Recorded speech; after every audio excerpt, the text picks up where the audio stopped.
Hello, my good friends. How are you today? May God bless you all. I will not introduce anything. You guys watch the video and feel it, then let's evaluate together. The penthouse on the 52nd floor is a cathedral of glass and steel, where Denver's city lights unfurl below like a digital tapestry, each pulse of neon a fragment of someone's unfulfilled dream.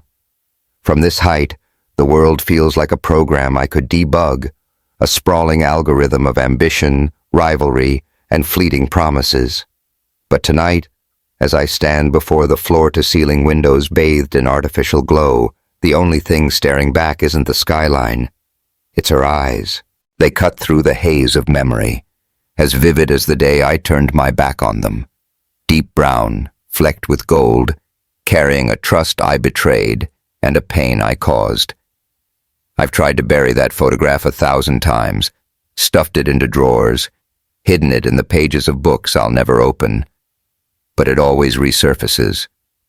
Now it sits on my walnut desk, a worn snapshot of Amara Johnson from a crisp autumn afternoon 10 years ago. Her smile, radiant, unguarded, alive, is a reminder of everything I lost. I'm Jackson Hayes, a name you might have seen splashed across Forbes covers or etched into Fortune 500 lists. Founder of Apex Industries, the tech company that rewrote the rules of data integration. They call me a genius, a disruptor, the self-made billionaire who clawed his way from a rundown garage with nothing but student debt and a refusal to quit. That's the story they sell. Clean, polished, inspiring. But those glossy articles never mention the price. They don't talk about her, the woman who saw my vision when the world saw only a reckless kid with impossible ideas. Amara, who could finish my thoughts before I spoke them, who challenged every assumption I held, who made me laugh when deals fell apart and investors walked away. Amara, who I abandoned because the world convinced me she didn't belong beside a man chasing my kind of future. This apartment stretches 5,000 square feet, but it's suffocating. I cross the Persian rug, my leather shoes clicking against the hardwood, and pause at the small bar tucked in the corner. The whiskey bottle gleams under the recessed lights, tempting me to drown the ache, but I don't touch it. Not tonight. I want the memories to stay sharp, no matter how much they hurt. I want to feel the regret, cold and precise, like a blade tracing the choices I made and the ones I lacked the courage to fight for. The city hums below, indifferent to my ghosts. I press my palm against the chilled glass, my reflection a stranger in a tailored suit. The man staring back isn't the one who started this. That kid was hungry, fearless, driven by a fire no rejection could snuff out. He'd scoff at this penthouse, at its sterile perfection. He'd hate the silence. 10 years ago, I was nobody. Just a 24-year-old scraping by in a cramped Boulder apartment, surviving on instant noodles and black coffee so strong it burned my throat. I coded until my eyes stung, hunched over a second-hand laptop in a room that smelled of damp drywall and desperation.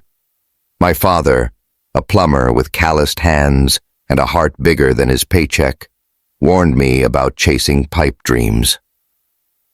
"A steady job, Jackson," he'd say, his voice rough with the weight of a man who'd spent his life fixing other people's leaks. "That's what keeps you fed, you." My professors at the university dismissed my ideas, a real-time data integration platform for small and mid-sized businesses. "Too ambitious," they said. "The market doesn't need this." 27 investors shut their doors in my face, their pitying smiles worse than outright rejection. But I didn't stop. I couldn't. There was a spark inside me, a stubborn flame that refused to die, and I knew I was onto something. The photograph draws me back. Amara stands beneath a maple tree, its leaves blazing red like a warning I ignored. She's wearing a navy sweater, her hair loose over her shoulders, and her eyes, God, those eyes, look right through me, like she knew something I was too blind to see. It was taken the day before everything changed, the day before I made the choice that would haunt me through every hollow victory and empty celebration. I thought I was building a future. I didn't realize I was tearing it down. Apex wasn't born in sleek offices or with fat bank accounts. It started in a cluttered garage, among cardboard boxes and the faint smell of motor oil. I spent months writing code, tweaking algorithms, trying to build something faster, smarter than anything out there. But an idea is one thing. Turning it into reality was a war. I needed money. Money to pay the handful of coders who believed in me, money to rent servers, money to keep the dream alive. By 2015, I was running on fumes. 3 product launches had flopped, each one a gut punch to my confidence. My team was unraveling. I saw the doubt in their eyes, heard the whispers when they thought I wasn't listening. "Maybe we should cut our losses," Leo said one late night, his voice quiet but heavy. Leo, my best engineer, with his messy hair and infectious grin, was the only one who never laughed at my ideas. But even he was wavering. I didn't blame them. I doubted myself too. But quitting wasn't an option, not when I dropped out of college, fought with my parents, and racked up debt that made my stomach churn just thinking about it. I had to prove them wrong. Everyone. So I bet everything on one last shot, the Denver Tech Summit. A glitzy circus where tech bros in overpriced sneakers and venture capitalists with shark-like smiles decided who got to live and who got to crash. I still remember the night before, pacing a budget hotel room with carpet stained by years of spilled coffee. I rehearsed my pitch in front of a cracked mirror, my white shirt wrinkled, my tie crooked. The words tumbled out, clumsy at first, then sharper with each repetition. My voice grew hoarse, but I kept going. This was my final swing. If I struck out, Apex would be another cautionary tale. A kid who dreamed too big and fell too hard. The summit was a zoo, thick with the smell of espresso and arrogance. I stepped onto the stage, the spotlight blinding, my hands trembling as I gripped the clicker. The crowd murmured, phones glowing as people scrolled through emails or texted their lunch plans. I felt like a comedian bombing a set, every word sinking into apathy. Halfway through my pitch, I noticed her. 3rd row, leaning forward, not out of politeness, but because she was actually listening. Her hair was pulled back, a few strands falling loose, and her eyes, those piercing, analytical eyes, locked onto my slides with an intensity I hadn't seen in anyone else. I wrapped up to scattered applause. The audience shuffled toward the next speaker, but she approached me. "Your integration approach is clever," she said, her voice clear, confident, cutting through the noise. "But your user interface is sabotaging you. You're solving the right problem, but you're pitching it all wrong." It wasn't criticism. It wasn't condescension. It was an invitation, a signal that she saw something worth salvaging. She introduced herself as Amara Johnson, MIT grad, specializing in behavioral psychology and digital interaction. Not an investor, not a competitor, just someone curious enough to show up and sharp enough to see what I was missing. We talked until the venue staff started stacking chairs around us. She sketched interface tweaks on cocktail napkins, her pen moving with precision while I explained our technical constraints. For the first time in months, I felt like I wasn't fighting alone. Someone saw Apex not as the mess it was, a string of failures, but as the thing it could become. I offered her a consulting role on the spot. A week later, she showed up at our garage, a backpack slung over one shoulder, her presence like a jolt of electricity through our ragtag team. Amara wasn't just smart. She was a force, a translator who spoke the languages of code and human behavior with equal fluency. She pored over user data, spotting patterns we'd missed, and suggested changes so simple they felt like magic. The interface got a facelift. Our messaging sharpened. Suddenly, The product that had tanked 3 times started making sense to people. Investors who'd ignored us began returning calls. The team's morale shifted. Even Leo, who'd been 1 foot out the door, started cracking jokes again. But it wasn't just the work. There was something about Amara that pulled me in, something I couldn't shake. The way she bit her lip when she was deep in thought, the way her laugh rang out, bright and unfiltered, even on our worst days. One night, long after the others had left, she stayed to help me prep for another investor pitch. The garage was dim, lit only by the blue glow of my laptop. We sat close, shoulders brushing as we debated a slide's wording. Her hand grazed mine when she pointed at the screen. A fleeting touch that sent a spark through me, sharp and unexpected. "You okay?" she asked, glancing up, her eyes catching the light. She was so close, I could smell her perfume. Jasmine, warm and faint, like a summer evening. For a split second, I imagined leaning in, closing the gap, tasting the warmth of her lips and feeling the world fall away. But she smiled, a teasing curve, and pulled back. "Don't let me distract you, Hayes," she said, her voice light but laced with something unspoken. "We've got a company to save." I laughed, but the moment lingered, a quiet promise I didn't yet understand.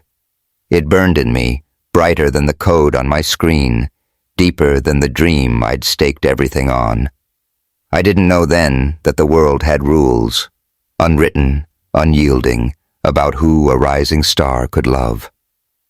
I didn't see the glances already forming, the whispers waiting to take shape, from the board, from investors, from people I trusted.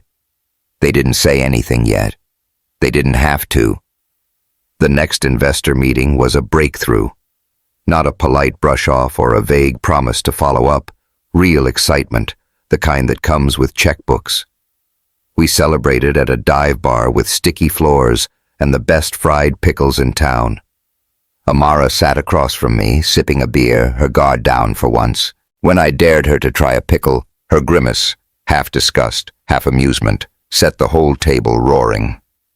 Her laugh, raw and unguarded, hit me like a wave. That's when I knew. I wasn't just looking at the woman who'd saved my company. I was looking at the woman who made every fight, every sleepless night, feel like it meant something. But I didn't see the shadows creeping in. The sidelong glances from my team, the raised eyebrows from early investors, the way my father's voice tightened when I mentioned her name. They saw a problem I was too blind to notice, a woman who didn't fit their blueprint for a tech titan's life. Too brilliant, too unapologetic, too different. I thought I was building an empire. I didn't realize I was setting the stage for a choice that would cost me everything. The garage smelled of stale coffee and motor oil, a makeshift war room where Apex fought for survival. By late 2015, we were no longer a pipe dream scribbled on napkins, but a startup clawing its way toward legitimacy. The team, 6 of us, including Leo with his endless optimism and me with my relentless drive, worked around the clock, fueled by caffeine and the fragile hope that we might actually pull this off. Our servers hummed in a corner, their fans whining like overworked lungs, while whiteboards covered every wall, scrawled with algorithms, user flow diagrams, and Amara's precise notes. She'd been with us for 3 months, and in that time, she'd turned our chaos into something resembling a plan. Her presence was like a catalyst, transforming raw potential into tangible progress. Where I saw code and systems, she saw people, how they thought, what they needed, why they'd trust us or turn away. Apex wasn't just a product anymore. It was a story, and she was teaching us how to tell it. Our days blurred into nights, the garage lit by fluorescent bulbs that flickered when the power grid got moody. Amara would sit cross-legged on a folding chair, her laptop balanced on her knees, dissecting user feedback with a focus that made the rest of us look lazy. "Your dashboard's too cluttered," she'd say, pointing at a mock-up. "It's like trying to read a novel in a hurricane." Then she'd sketch a cleaner version, her pen moving with a surgeon's precision, and I'd marvel at how she made the impossible seem obvious. Leo, sprawled on a beanbag with a soda can in hand, would chime in with a quip, "She's basically doing your job, Jackson." And we'd all laugh, the tension breaking like a wave. But beneath the camaraderie, I felt something shifting. Every time Amara's eyes met mine, every time her voice softened when she explained a concept just to me, I caught myself lingering on details I shouldn't. Her fingers tucking a strand of hair behind her ear, the curve of her neck when she leaned over a screen, the way her laugh seemed to pull the air from the room. One evening, after a brutal day of debugging a server crash, the team had gone home, leaving just the two of us. The garage was quiet, save for the hum of machinery and the occasional drip from a leaky pipe. We were tweaking a pitch deck for a new round of funding, the kind of meeting that could make or break us. Amara sat beside me at a cluttered table, her sleeve brushing my arm as she pointed to a slide. "This graph's misleading," she said, her voice steady but close, her breath warm against my cheek. I turned to argue, but the words caught in my throat. Her face was inches from mine, her eyes searching, and for a moment, the world narrowed to the space between us. I noticed the faint freckles across her nose, the way her lips parted slightly when she was about to speak. My pulse quickened, a reckless urge rising to close the gap, to feel the warmth I knew was waiting. But she blinked, leaned back, and grinned. "Don't tell me you're stumped already, Hayes," she teased, breaking the spell. I forced a laugh, my heart still racing, and we went back to the deck. But that moment clung to me, a secret I carried through every line of code and every sleepless night. Amara's changes worked. Our revamped platform, cleaner, faster, more intuitive, caught the eye of a mid-tier venture capital firm. They didn't just nibble, they bit. A $2 million seed round, signed over a handshake and a stack of NDAs. We moved out of the garage into a proper office, a modest space with actual windows and a coffee machine that didn't taste like regret. The team grew, coders, designers, a scrappy marketing guy named Priya who worshipped Amara's every move. Leo dubbed our new digs Apex 2.0, and for the first time, I let myself believe we might survive. We celebrated that funding round at the same dive bar, the one with the sticky floors and killer fried pickles.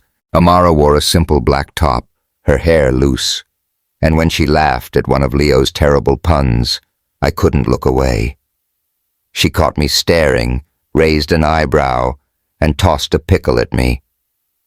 "Focus, Hayes," she said, but her smile was softer than usual, and I wondered if she felt it too, the pull that was starting to defy our carefully drawn lines. The office became our universe. Late nights were standard, the floor littered with takeout containers and energy drink cans. Amara and I fell into a rhythm, our ideas bouncing like a perfectly synced program. I'd pitch a feature, she'd refine it, grounding my tech-heavy vision in human terms. "It's not about speed," she'd say. "It's about trust. Make them feel seen." Her perspective was a revelation. Growing up in Oakland, she'd watched her educator parents fight for scraps in a system stacked against them. She understood barriers, race, class, access in ways I'd never had to. Where I saw efficiency, she saw inclusion. Where I chased scale, she demanded impact. She made me question my blind spots, check my privilege, and build something better because of it. But it wasn't just her mind that drew me in. It was the small things, the way she'd bring me coffee, black with no sugar, without asking. The way she'd hum under her breath when she thought no one was listening. The way her hand lingered a second too long when we passed a tablet back and forth. Our team started joking that we shared a brain, but they didn't see what was happening beneath the surface. The professional sink was bleeding into something deeper, something I wasn't sure I could name. Our first non-work outing wasn't planned. A canceled investor meeting left us with reservations at a downtown restaurant, the kind where the menu doesn't list prices and the waiters hover like discreet shadows. We could still go, I said, trying to sound casual while my pulse hammered. No sense wasting a good table. Amara hesitated, then nodded, a faint smile playing on her lips. Fine, but you're paying, Hayes. That night, over plates of seared scallops and glasses of Pinot, work talk gave way to something else. She told me about her childhood, sneaking books from her mom's classroom, dreaming of stars from a rooftop in Oakland. I shared stories of my own, summers fishing with my dad, the first computer I built at 13. When she laughed, a low, unguarded sound, the other diners turned to stare, and I didn't care. Walking her home afterward, our hands brushed as we crossed a quiet street. The contact was brief, electric, and neither of us pulled away. I wanted to stop right there, pull her close, feel the world dissolve. But I didn't. Not yet. Back at the office, we tried to keep things professional, focused in meetings, all business in front of the team. But the boundaries were fraying. I'd catch her watching me during a brainstorm, her gaze lingering a beat too long. She'd find excuses to linger after hours, helping me untangle a problem or just talking, our voices soft in the empty office. One night, after a grueling deadline, we ended up on the office couch, a pizza box open between us. The city glowed through the window, a silent witness. "You ever think about slowing down?" she asked, her voice quiet, her knees tucked under her. I looked at her, the soft curve of her jaw lit by the neon outside, and my throat tightened. "Not with you around," I said, half joking, but the truth was heavier. She held my gaze, and for a moment I thought she might lean in. Instead she smirked, tossed a crust at me and said, "Don't get soft on me, Hayes." But her eyes said something else, and I knew we were teetering on an edge. The tipping point came on her birthday. She'd mentioned once, offhand, how she loved the ocean. Growing up near the Bay Area, she'd steal moments by the water whenever life got heavy. I surprised her with a day trip to a quiet beach an hour from Denver, a stretch of sand and rock untouched by tourists. We walked barefoot, the morning air sharp, talking about everything and nothing, childhood dreams, fears we'd never admit in the office, the kind of future we wanted beyond Apex. The sun rose, painting the horizon gold, and when I looked at her, wind tangling her hair, her face open and unguarded, I couldn't hold back. I stepped closer, my hand finding hers, and kissed her. Her lips were warm, soft, tasting faintly of salt and certainty. She kissed me back, her fingers tightening around mine, and for that moment, nothing else existed. Not the company, not the investors, not the world waiting to judge us. What followed were weeks of stolen moments, elevator rides where our hands brushed, coffee runs that stretched into long talks, quiet evenings in her apartment where work was an excuse to be close. I'd trace the lines of her palm while she laughed at my terrible attempts to cook. Or we'd lie on her couch, her head against my chest, the city's hum a distant lullaby. It was effortless, like breathing, and for the first time success meant something beyond revenue charts. It meant her. Her voice, her ideas, her presence making every moment sharper, fuller. But the world doesn't let you build something that pure without a fight.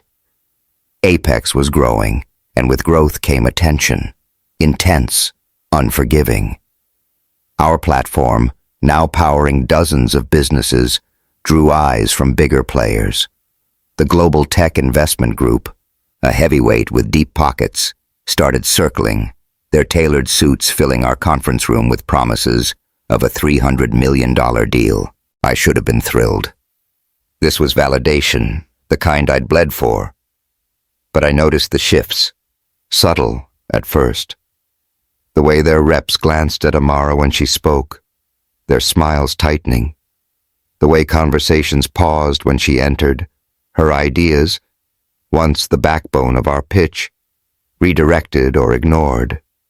She was the architect of our success, but to them, she was a variable they didn't know how to compute.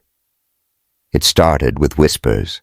"Your personal life's under a microscope now, Jackson," one investor said over drinks, his tone casual but pointed. "Certain markets, Asia, the Middle East, they're conservative. Optics matter."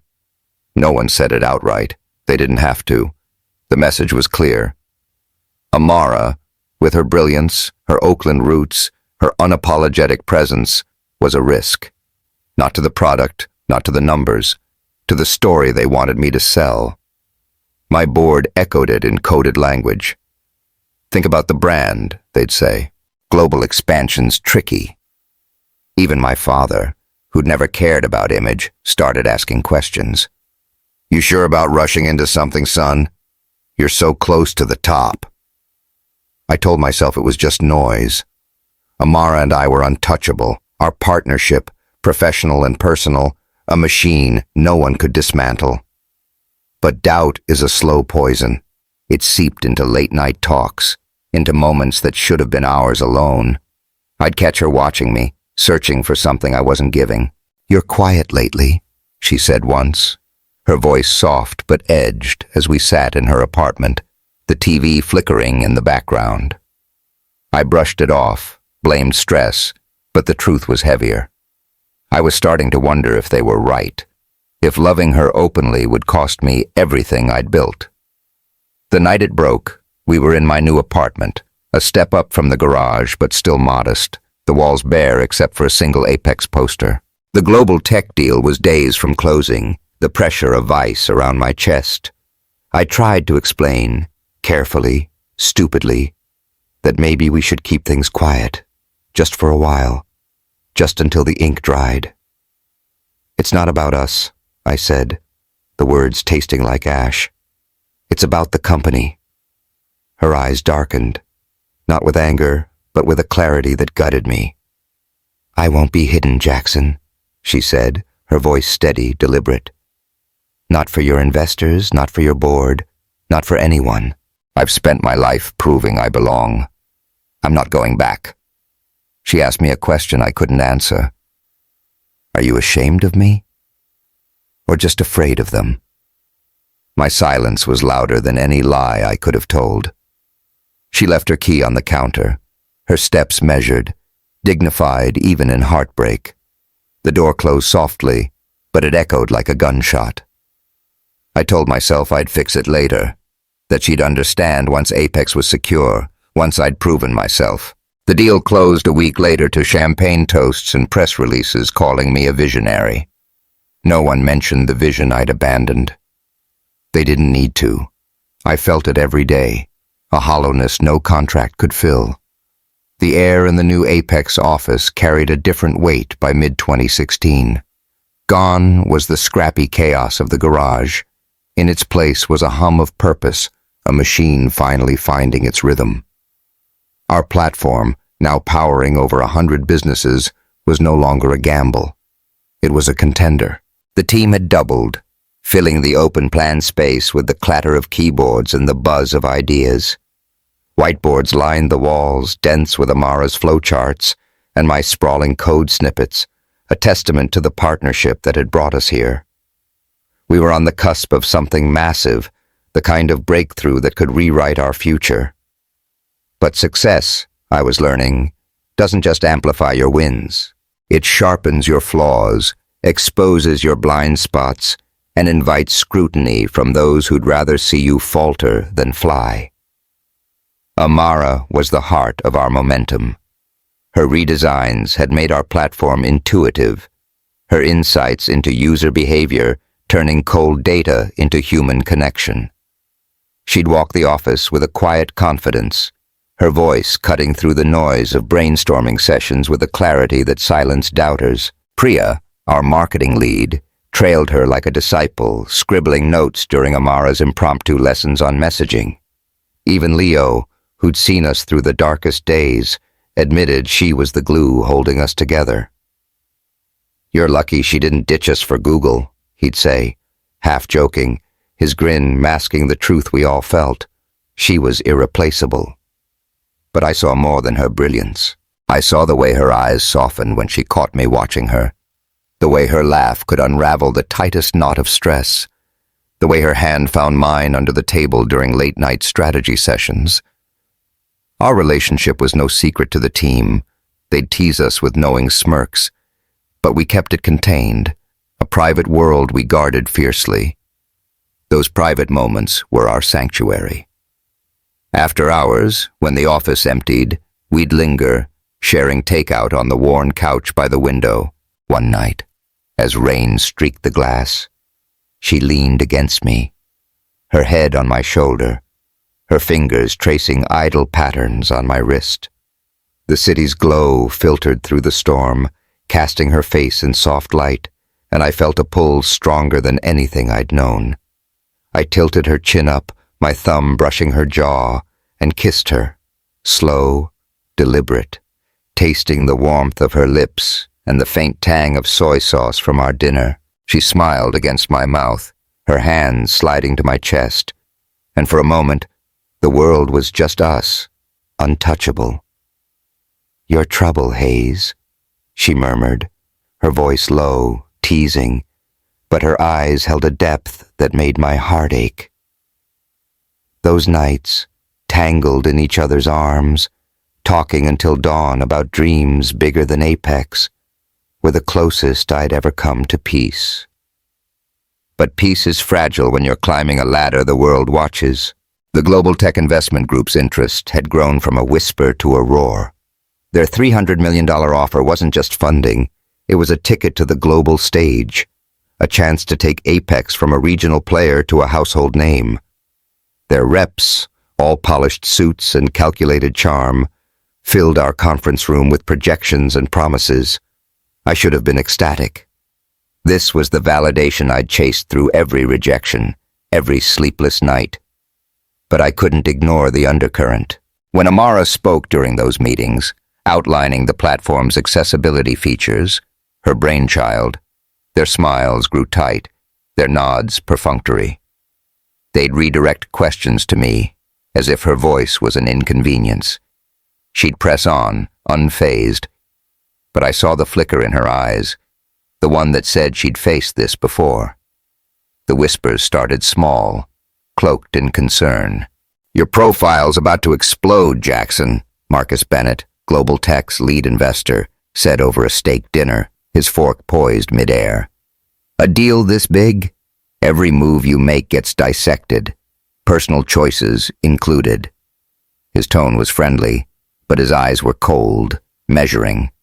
I nodded, sipping my wine, telling myself he meant nothing by it. But the comments kept coming. A board member pulled me aside after a meeting, his hand on my shoulder like a father's. "Global markets are tricky," he said. "Conservative regions, Asia, the Middle East, they care about image. You're the face of Apex. People need to relate to you." No one named Amara. They didn't have to. The implication hung in every pause, every carefully worded suggestion about optics and brand alignment. Even my family weighed in. My father, who'd spent his life in coveralls, called one Sunday, his voice gruff over the line. "You're so close, son," he said. "Don't let anything distract you now." When I mentioned Amara, he went quiet, then changed the subject. My sister, Emma, a painter who'd always mocked my corporate climb, was blunter. "They're gonna eat her alive, Jackson," she said, her voice sharp during a rare dinner at her cluttered loft. "You think those suits care about your girlfriend's brain? They want a story they can sell." I brushed it off, told her she didn't understand business. But her words stuck, a splinter I couldn't pull out. Amara felt it too, though she never let it show. She'd grown up navigating rooms where she was the only one who looked like her, the only one who'd had to work twice as hard to be heard. She'd told me stories, her parents' fights for fair funding at their school, the professor who dismissed her thesis as niche because it focused on underserved communities. She wore her resilience like armor, but I saw the cracks. During a pitch to a new client, their CEO interrupted her mid-sentence, turning to me with a question she'd already answered. She didn't flinch, just continued, her voice steady, but later in the elevator, she leaned against the wall, her eyes distant. "Same old song," she said, half smiling, but the weight was there. I wanted to pull her close, tell her they were wrong, but the words felt hollow. I was starting to wonder if I was part of the problem. The pressure built like a storm. The global tech deal was weeks from closing, every detail scrutinized. Marcus invited me to a private dinner at a rooftop club, the kind of place where power brokered deals over $200 plates. He slid a folder across the table, market analysis, consumer preference data, charts showing how relatable leadership drove investment in conservative regions. "You're not just selling a product, Jackson," he said, his voice smooth as the bourbon in his glass. "You're selling a story, a face. Certain partnerships can complicate that." He didn't say her name, but the word partnerships landed like a stone. I listened, nodded, told myself it was just business, just optics. But deep down, I knew what he was asking, and I hated myself for not walking away. The board echoed him, their language softer, but no less pointed. "We're entering a sensitive phase," they'd say in closed-door meetings. "Discretion's key." My assistant, a nervous kid fresh out of college, started scheduling me for strategic events. Galas, panels, dinners with women who fit a certain mold, polished, connected, uncontroversial. I went along, shaking hands, smiling for photos, telling myself it was temporary. But every step felt like a betrayal, a crack in the foundation Amara and I had built. She saw it before I did. We'd always been honest, our conversations a safe harbor where no topic was off limits. But now, I was dodging, deflecting, burying my unease under work. One night, in her apartment, she called me out.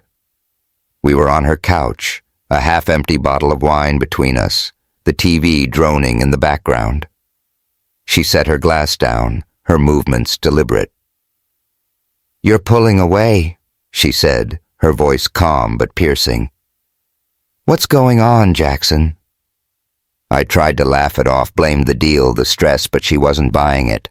Her eyes locked onto mine, searching, and I felt exposed, like she could see every cowardice I was hiding. "Is it them?" she asked. "What they're saying about us?" I opened my mouth to deny it, but the lie wouldn't come.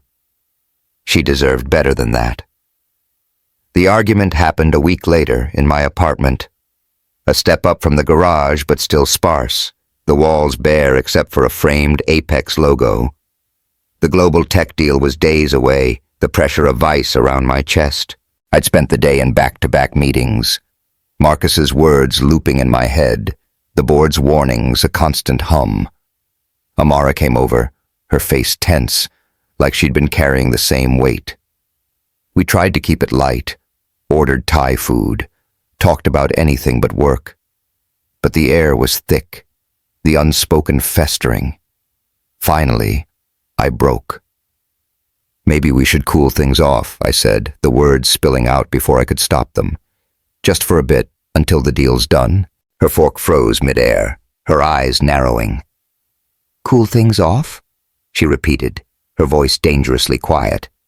I scrambled, trying to explain. Optics, timing, the company's future, but every word sounded weaker, more hollow. She stood, her movements slow, deliberate, and faced me. "Let me get this straight," she said, her voice steady but laced with steel. "You want to hide me. For them." It wasn't a question. I tried to backtrack, to say it wasn't about her, but she cut me off. "Don't," she said. "Don't lie to me, Jackson. I've spent my whole life proving I'm enough. My work, my ideas, my existence." I won't let you or anyone make me feel like I'm not." Her eyes burned, not with tears, but with a clarity that stripped me bare. "Are you ashamed of me, or just afraid of them?" she asked. The question hung there, a blade I couldn't dodge. I opened my mouth, but nothing came out. My silence was answer enough. She didn't yell, she didn't break.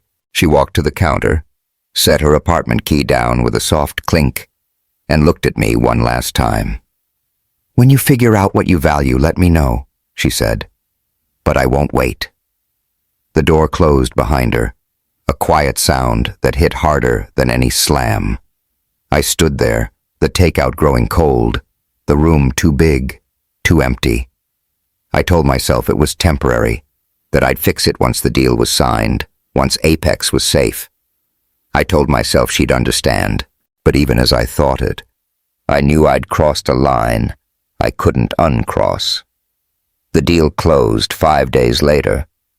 Champagne flowed, headlines hailed Apex as the next big thing, and Marcus clapped me on the back, his smile wide but his eyes calculating. The board toasted my focus, their relief palpable. No one mentioned Amara. They didn't need to. Her absence was a void I felt in every handshake, every forced smile. I'd won the battle, secured the empire, but the victory was ash in my mouth, a hollow thing that offered no warmth, no meaning. I'd traded the one person who made me whole for a future I wasn't sure I wanted anymore. The champagne flutes clinked, their delicate chime swallowed by the roar of applause in the Apex boardroom. It was July 2016, and the global tech deal had closed, cementing our place in the tech world's upper echelon. The $300 million infusion wasn't just money, it was a coronation. Headlines screamed my name. Jackson Hayes, the 26-year-old wunderkind who'd turned a garage dream into a global powerhouse. The room buzzed with suits and smiles, Marcus Bennett's hand heavy on my shoulder as he toasted the future of innovation. I smiled back, my jaw tight, and raised my glass. But as the bubbles stung my throat, all I could think of was her. Amara, who should have been here, who'd built this as much as I had. Her absence was a shadow no spotlight could erase. The months that followed were a blur of triumph and emptiness. Apex exploded, our platform scaling to 27 countries, our valuation soaring past $2.7 billion. We moved into a gleaming downtown tower, all glass and chrome, with my name on a corner office that felt more like a cage. I worked 18-hour days, micromanaging every department, chasing perfection to drown the ache. The team called it dedication. My new therapist, a sharp woman with a knack for cutting through my deflections, called it avoidance. She wasn't wrong. Every product launch, every acquisition, every headline was a distraction, a way to outrun the truth that I'd traded something irreplaceable for a throne I didn't even like. The world saw a titan. I saw a fraud.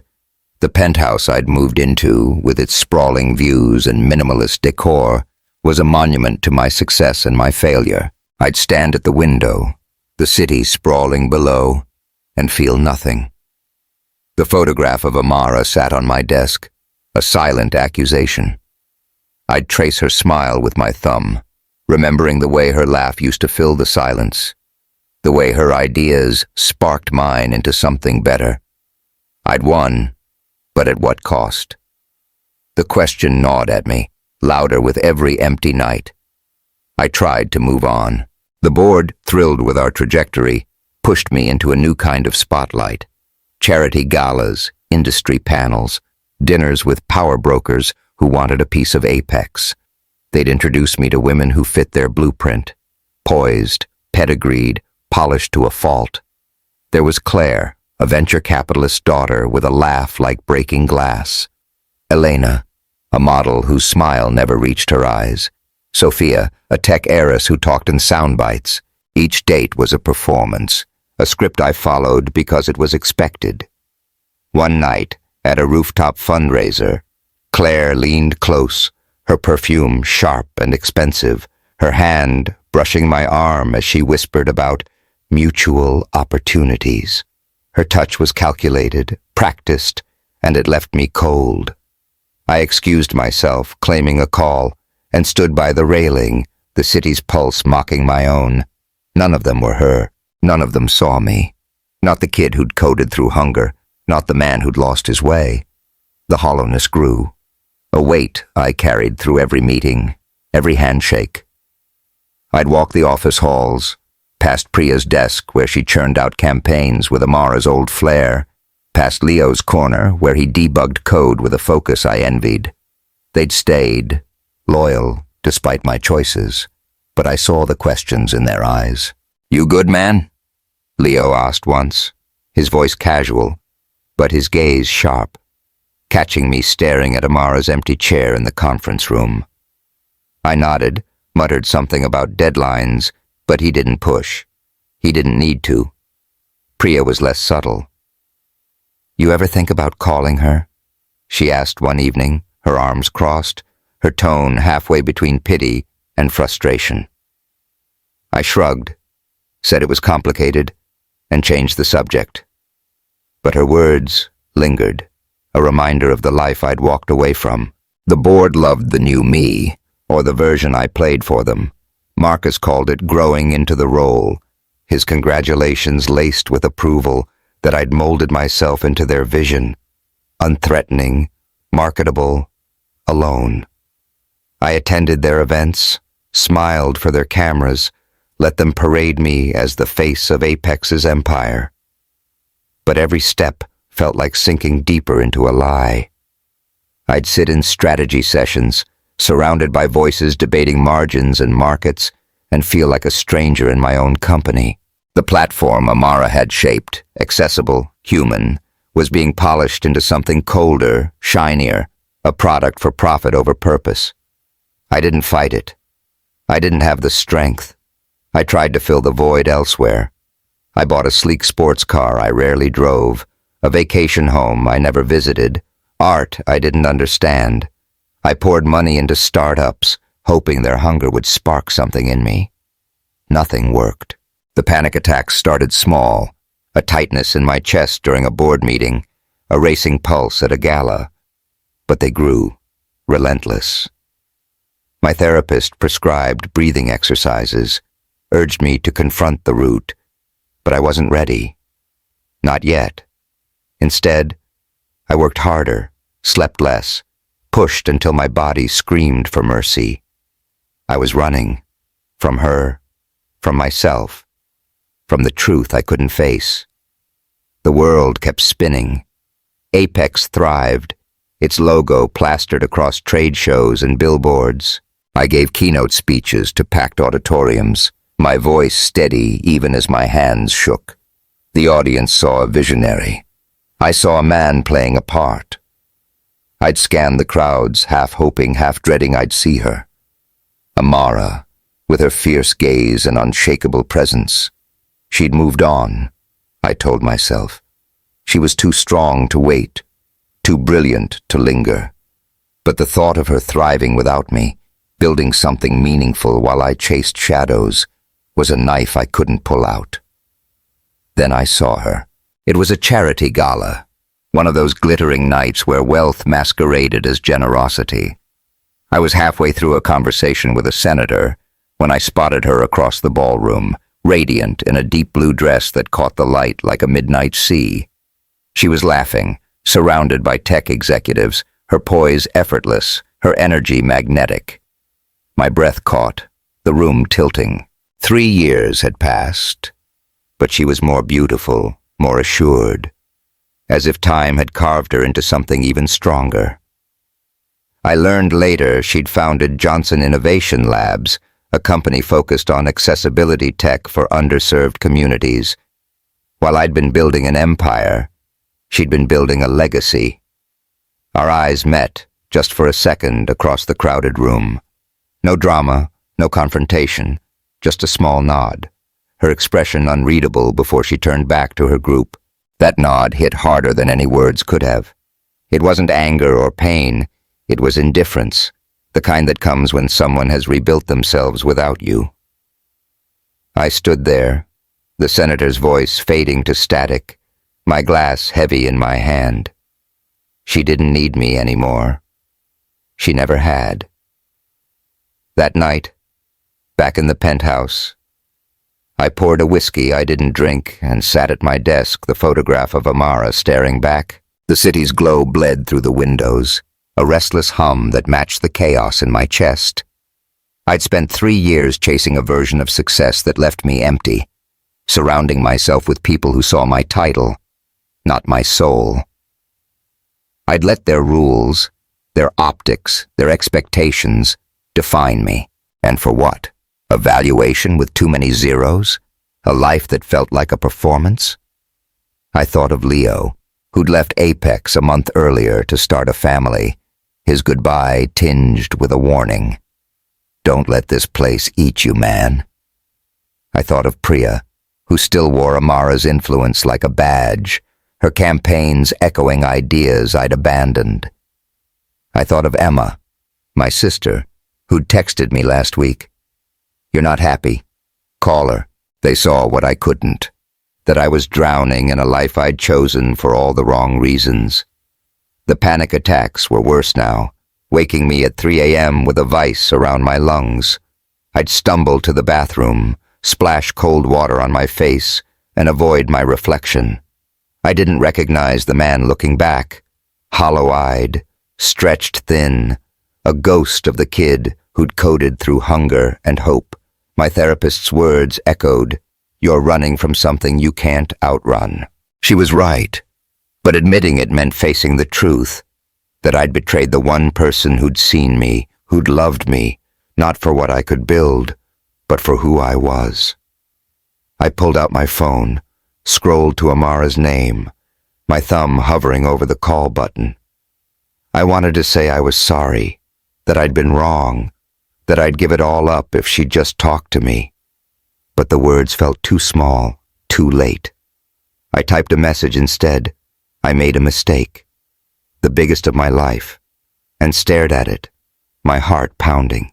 I didn't send it. Not yet.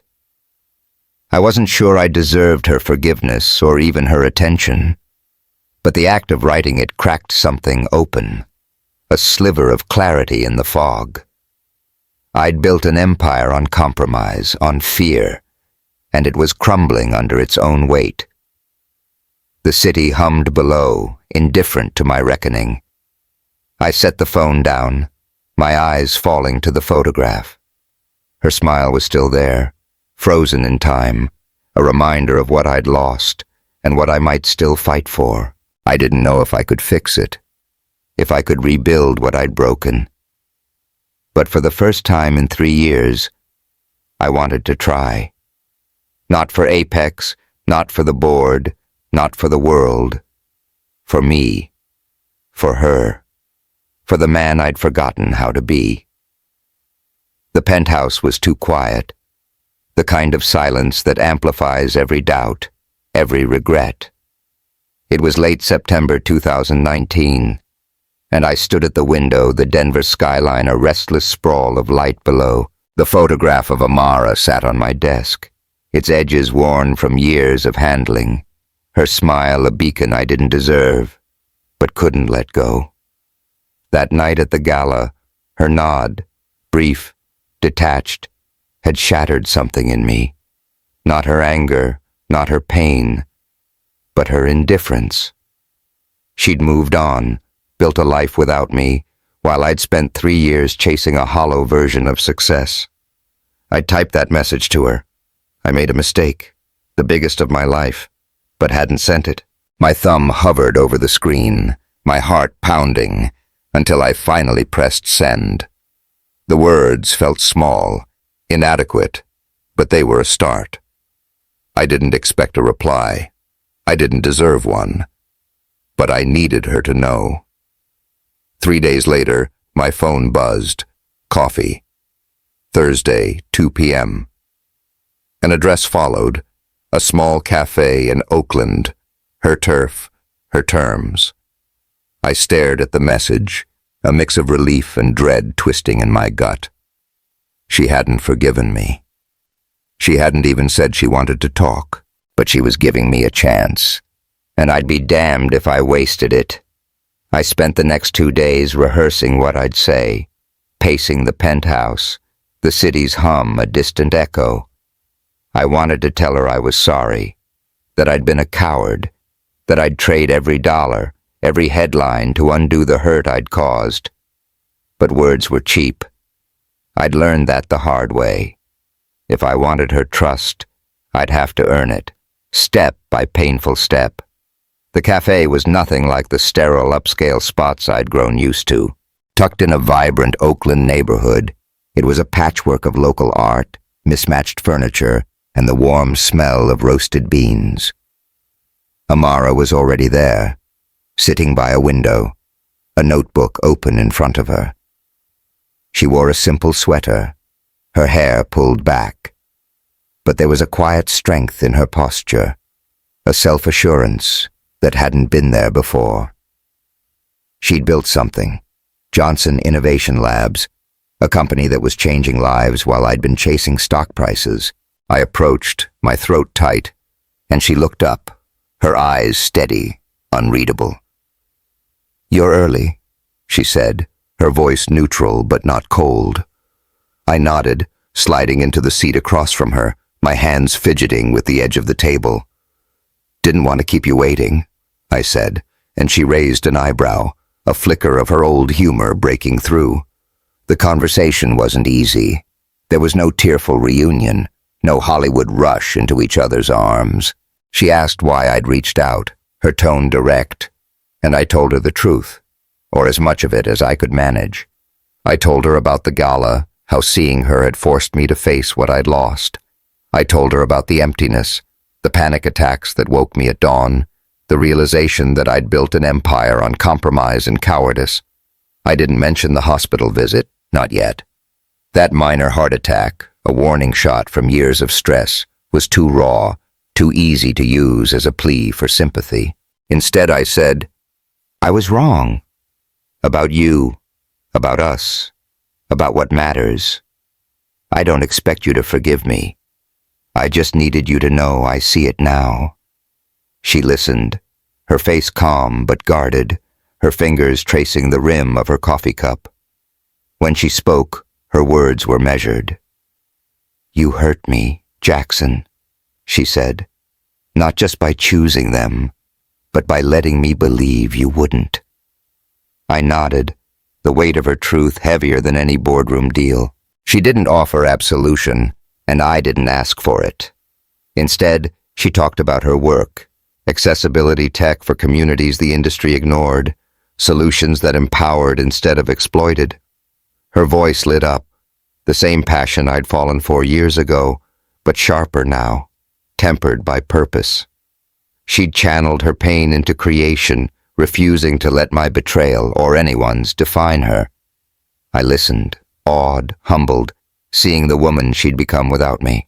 When I left the cafe, there was no promise of more, no plan to meet again. But she'd looked at me before I walked out, her eyes softer, and said, "Don't disappear again, Hayes." It wasn't forgiveness, but it was an opening, a thread I'd hold on to with everything I had. I went back to Denver with a fire I hadn't felt in years. The penthouse, once a tomb, felt like a starting point. I started small, reaching out to Leo, who'd settled into a quieter life with his new family. Over beers at a local pub, he listened as I spilled the truth about Amara, about the deal that had cost me everything. "You screwed up, man," he said, blunt as ever, but his grin was kind. "But you're not done yet. Fix it." Priya, still at Apex, was tougher. "You don't get to waltz back into her life like nothing happened," she said, her arms crossed in her office, now cluttered with awards for campaigns she'd built on Amara's foundations. "Prove you're different." Their words were a map, rough but clear. I had to change, not just for her, but for me. Apex was my first battleground. The company had grown fat on profit, its soul diluted by the board's obsession with scale. I started asking questions about our impact, our hiring, our priorities. The board pushed back, their smiles thin. "We're a business, Jackson," Marcus said during a tense meeting, his tone patronizing. "Not a charity." But I was done bending. I pushed for diversity initiatives, for partnerships with underserved communities, for tech that served people, not just wallets. When a major investor threatened to pull out citing unstable leadership, I didn't flinch. "Then pull out," I told them, my voice steady. "Apex will survive with partners who share our values, or it won't survive at all." Some left. Others surprisingly stayed, drawn to a vision that felt human again. The changes weren't just corporate. I spoke publicly. Interviews, conferences, about my failures, about the prejudice I'd enabled by staying silent. The board was furious, Marcus's calls laced with warnings about brand damage. I didn't care. For the first time, I was leading with truth, not fear. The stock dipped, markets grumbled, but something else happened. Employees rallied, younger consumers connected. Communities we'd ignored started paying attention. Apex wasn't just a company anymore. It was becoming a movement. Amara and I rebuilt slowly. Coffee turned into phone calls, then dinners, each step cautious, deliberate. Trust wasn't a gift. It was a structure we laid brick by brick. One evening, at a quiet Oakland restaurant, she leaned across the table, her hand brushing mine as she reached for her wine. The contact was brief, familiar, and my breath caught, memories of our old closeness flooding back. Her eyes met mine, a spark of warmth beneath the caution, and she smiled, a real smile, not the guarded one she'd worn at the cafe. "You're trying," she said, her voice soft. "I see it." I wanted to pull her close, feel the warmth I'd missed for years, but I held back. This wasn't about me. It was about her, about us, about building something real. Our professional worlds started to align. I invited her to consult on Apex's accessibility projects, not as a ploy, but because she was the best. She hesitated, then agreed, her team at Johnson Innovation Labs bringing ideas that made ours better. We'd work late, side by side, the office quiet except for our voices and the hum of screens. One night, as we reviewed a prototype, her shoulder pressed against mine, her laugh breaking the silence when I fumbled a technical term. I turned, caught by the light in her eyes, and for a moment I saw the woman I'd fallen for. Fierce, brilliant, alive. I leaned closer, my hand grazing hers, and she didn't pull away. The air thickened, a pull I hadn't felt in years. But she smiled, gentle but firm, and said, "Slow, Hayes. We're not there yet." I nodded, my heart full despite the restraint. Slow was enough. Slow was everything. 6 months after that first coffee, I stood at Apex's annual innovation conference, the auditorium packed with investors, employees, and press. I'd rewritten my speech a dozen times, each draft stripping away the polish for something raw. When I took the stage, I didn't talk about revenue or market share. I talked about values, about the woman who'd shaped Apex's soul, who'd shown me what leadership meant, who I was proud to stand beside again. I looked at Amara in the front row, her expression unreadable, and said, "This company isn't mine, it's ours, and I'm done hiding that." The room was silent, then erupted, not with polite claps, but with real feeling. Amara's eyes met mine, a mix of surprise and something deeper, and I knew I'd finally done something right. The fallout wasn't gentle.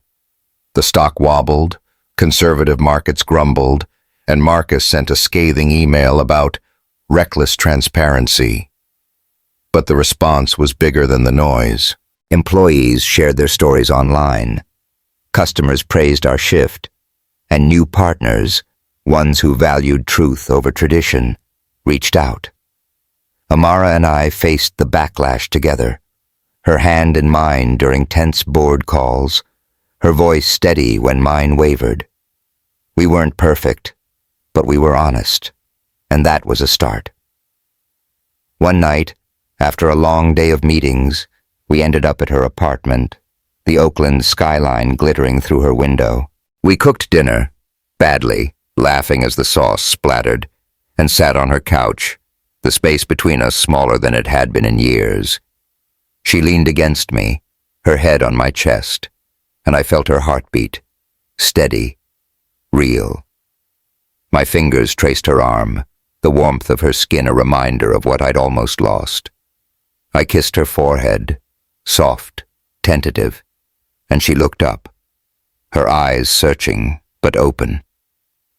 "You're different," she said, her voice quiet but sure. "Not perfect, but different." I smiled, my throat tight, and pulled her closer. The world outside could wait. For now, we were enough. The road ahead wasn't smooth. Markets shifted, old grudges lingered, and the board still whispered about stability. But we faced it together. Amara, me, and a company we were rebuilding to reflect who we were, not who we'd been told to be. I didn't know if I'd fully earned her trust, or if I ever would, but I was trying, every day, to be the man she'd once believed in. And for the first time, that felt like success. The penthouse windows framed the Denver skyline like a living canvas, a sprawl of ambition and light that once felt like a battlefield, but now held a quieter promise. It was April 2025, nearly 6 years since I'd sent that tentative message to Amara, and the view from the 52nd floor had changed. Not the city itself, but what I saw in it. I saw in where I'd once tracked conquests and competitors. I now saw connections, communities we'd touched, lives we'd shifted, a legacy built not on wealth but on meaning. The photograph of Amara still sat on my desk, its edges soft from years of handling, but it wasn't alone anymore. Beside it were new frames, her moving in last year, filling this once empty space with books and laughter. The first graduates of our foundation's scholarship program, their smiles wide with possibility. The day she said yes to marrying me, not because of my billions, but because I'd finally become a man worthy of her trust. Apex had evolved too, its sharp edges softened by a purpose Amara and I forged together. The boardroom, once a sterile war zone of profit and power, now reflected the world we served. Diverse faces, varied voices, a mix of dreamers and doers who cared as much about impact as income. Our policies had shifted, prioritizing accessibility and equity alongside growth. Last year, Johnson Innovation Labs merged with Apex, not a takeover, but a partnership of equals. Amara's leadership redefined our tech, ensuring it reached those who needed it most, not just those who could pay. The woman they'd once told me to forget now shaped our future more than any investor ever had. Our valuation fluctuated more than it used to, the price of authenticity in a market still learning its worth. But we slept better at night, our consciences lighter. The journey hadn't been smooth. Old tensions lingered. Board members who still muttered about risky optics, industry events where we caught sidelong glances, markets that balked at our unorthodox path. Marcus Bennett had pulled his funding 2 years ago, his parting shot a cold email about lost potential. But we faced it together, Amara's hand steady in mine during heated calls, her voice a calm anchor when mine rose. We'd lost some partners who couldn't adapt, but gained others. Younger firms, ethical investors, leaders who saw profit in purpose. The backlash wasn't gone, but it was noise we'd learned to tune out, a fading echo against the hum of what we'd built. Our life together was a tapestry of small victories and quiet joys. Mornings started with coffee on the penthouse balcony, her teasing me about my terrible brewing skills while I stole sips from her mug. Evenings stretched into debates about tech or ethics, our voices overlapping like they had in the garage days, only now with a deeper trust. One night, after a long day of meetings, we stood in the kitchen, her apron dusted with flour from a failed attempt at bread. She laughed as I brushed a streak from her cheek, my fingers lingering, and the air shifted, warm and charged. I pulled her close, my hands sliding to her waist, and kissed her. Deep, unhurried, tasting the sweetness of dough and the certainty of us. She pressed against me, her arms wrapping around my neck, and we stayed there. The city's glow a distant backdrop to a moment that felt infinite. "You're still trouble, Hayes," she murmured, her breath warm against my lips, but her eyes shone with a love I'd spent years earning. We'd married quietly, a small ceremony in Oakland surrounded by family and friends, Leo with his wife and toddler, Priya beaming like a proud sister, Emma painting the moment in her chaotic, brilliant style. My father was there, his gruff approval softer now, his hand on my shoulder a silent amends for years of doubt. Amara's parents, educators who'd fought for every inch of their dignity, welcomed me with a warmth I hadn't expected, their pride in her spilling over into the day. We didn't need a lavish spectacle. We needed each other, and the people who'd seen us through the mess to this truth.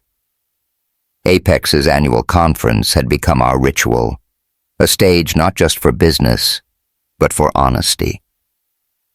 This year, I stood beside Amara, the auditorium packed with faces old and new. I didn't talk numbers, those were in the reports, but stories. The single mother who'd launched a business with our tech, the rural school now connected to the world, the employee who'd found her voice in our halls. Amara spoke too, her words sharp and clear, about tech as a bridge, not a barrier. The crowd leaned in, not just for her brilliance but for her fire, the same fire that had saved Apex a decade ago.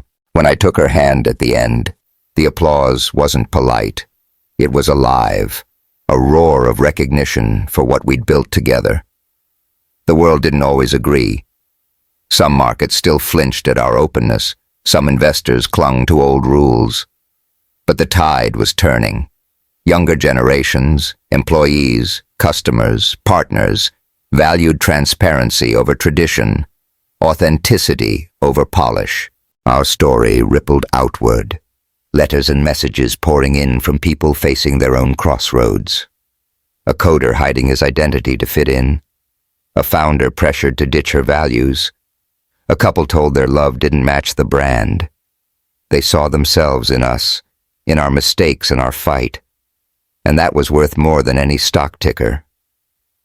Back at the penthouse, life settled into a rhythm that felt like home.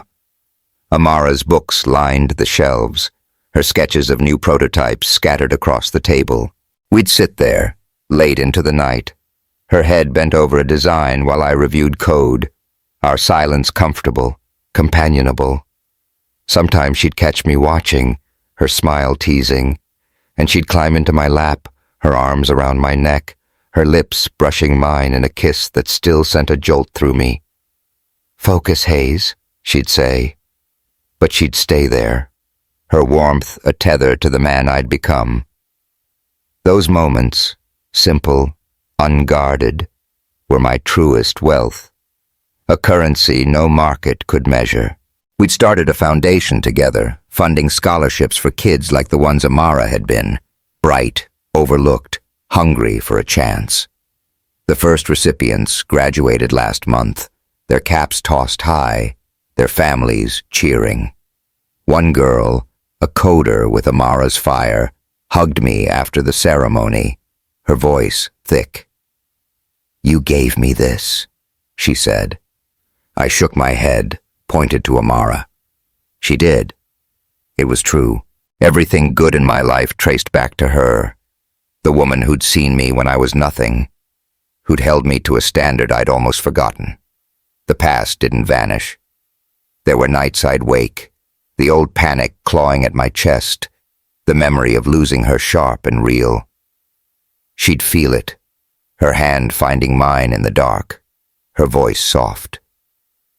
"You're here," she'd say. And I'd breathe again, anchored by her. There were days the board pushed back, their subtle jabs a reminder of battles won but not ended, but we faced them together, our partnership a shield no whisper could pierce. Remarkably, this honesty drew more to us, clients who valued integrity, employees who thrived in truth, a world slowly learning that success didn't have to mean sacrifice. One evening, as spring rain tapped the windows, we stood on the balcony, her shoulder against mine, the city blurred by mist. I'd asked her once, months after our wedding, if she ever regretted taking me back. She'd looked at me, her eyes steady, and said, "I didn't take you back, Jackson. I chose you again, because you chose yourself first." Her words stayed with me, a truth I carried every day. I'd had to unlearn the world's rules, strip away the compromises, to find the man she'd always seen. And in finding him, I'd found us. The question I'd posed years ago, in that first raw confession, "What are you sacrificing for someone else's success?" wasn't just mine anymore. It was ours. A challenge we lived and shared. We'd built a life that didn't bend to expectations, a company that didn't trade soul for scale, a love that didn't hide. The penthouse, once a hollow shell, was a home, hers, mine, ours. The city below kept moving, its lights a testament to dreams chasing dreams. But up here, we'd found something rarer, a success that didn't cost us everything. I turned to her now, her face lit by the soft glow, and pulled her close. She fit against me, familiar and fierce, her breath warm against my neck.